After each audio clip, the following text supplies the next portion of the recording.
Suster, Bapak Ibu, saudara-saudari, umat beriman sekalian terkasih dalam Kristus. Sekali lagi selamat sore untuk kita semua.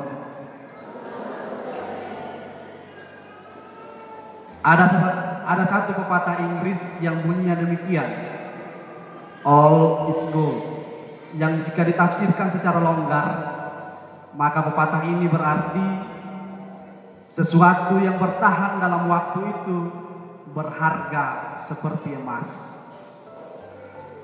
Dalam konteks iman pun dapat dipahami demikian.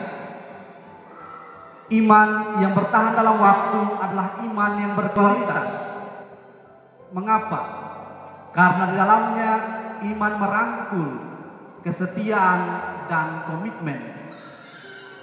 Iman bukan sekedar pilihan modi yang timbul tenggelam seturut perasaan kita. Orang beriman sejati adalah orang yang setia. Atas dasar inilah sering orang katakan bahwa setia itu pada prinsipnya mahal. Setia itu pada umumnya mahal. 5 huruf saja tapi sulit dijalankan. Saya dan Anda sama-sama memikul satu salib yang namanya salib kesetiaan. Kita ini 2 jalur yang berbeda. Saya memilih menjadi imam, Anda memilih menjadi awam. Tetapi kita memikul satu salib yang sama, yakni kesetiaan. Satu kata saja, tapi sulit dijalankan. Susahnya minta ampun. Setia itu memang sulit, tapi bukan berarti tidak bisa. Ada banyak orang setia yang berada di sekitar kita. Ada orang tua kita yang selalu mengasihi kita. Ada teman kerja, ada sahabat, ada saudara yang selalu ada dan jalan bersama kita. Ada pasangan kita, pacar. Ada juga teman rasa pacar yang mungkin setia menunggu jawaban sampai saat ini. Santa Teresa dari Kalkuta katakan bahwa kita dipanggil untuk menjadi setia. Kita dipanggil bukan untuk menjadi sukses, melainkan kita dipanggil untuk menjadi setia. Orang setia pasti akan sukses. Nabi Yosua dalam bacaan pertama tadi kembali menanyakan komitmen bangsa Israel untuk membangun kesetiaan mereka tentang hidup yang benar dan baik di hadapan Allah.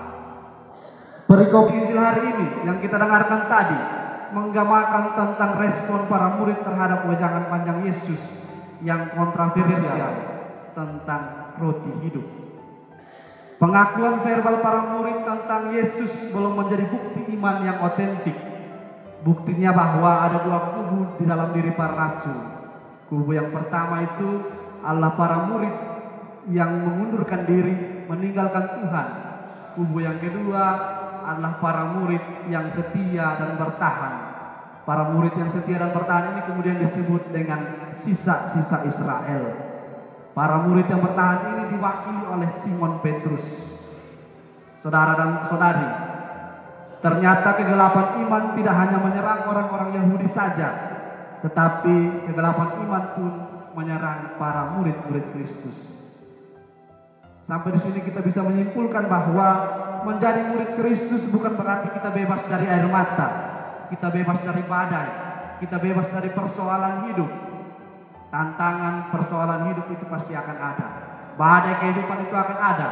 Namun percayalah, sekeras apapun badai kehidupan kita, dia tidak akan pernah tenggelam karena kita percaya dan kita yakin Kristus adalah nahkodanya. Menjadi murid Kristus pun tidak menjamin bahwa kita tidak akan pernah mengkhianatinya. Yudas yang tiap hari makan dan minum bersama-sama dengan Yesus, duduk dan jalan bersama pun masih mengkhianati Yesus. Jadi jangan pikir bahwa jika kita duduk dan makan bersama dengan Tuhan, lalu kita berpikir bahwa kita sudah sangat dekat dengan Tuhan dan pasti kita akan selamat. Ini suatu pola pikir yang menurut saya keliru.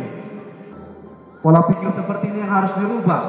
Sebab Tuhan mengenal kita dengan begitu lugas dan transparan. Ingatlah bahwa yang mengkhianati Yesus adalah orang yang paling dekat, makan dan minum semeja dengannya, dan diakhiri dengan 1 kali ciuman pengkhianatan. Dan sampai di sini saya mau katakan bahwa berhentilah berharap dan percaya pada ciuman sekecil apapun yang kau terima, sebab musuh terbesar selain dirimu sendiri adalah orang terdekat. Saudara dan saudari, kisah Injil hari ini juga memberikan gambaran bahwa untuk menjadi murid Tuhan yang sejati membutuhkan iman yang matang.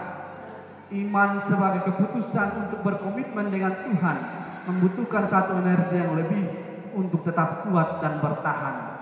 Sebab iman yang bertahan dalam waktu akan menunjukkan kualitasnya.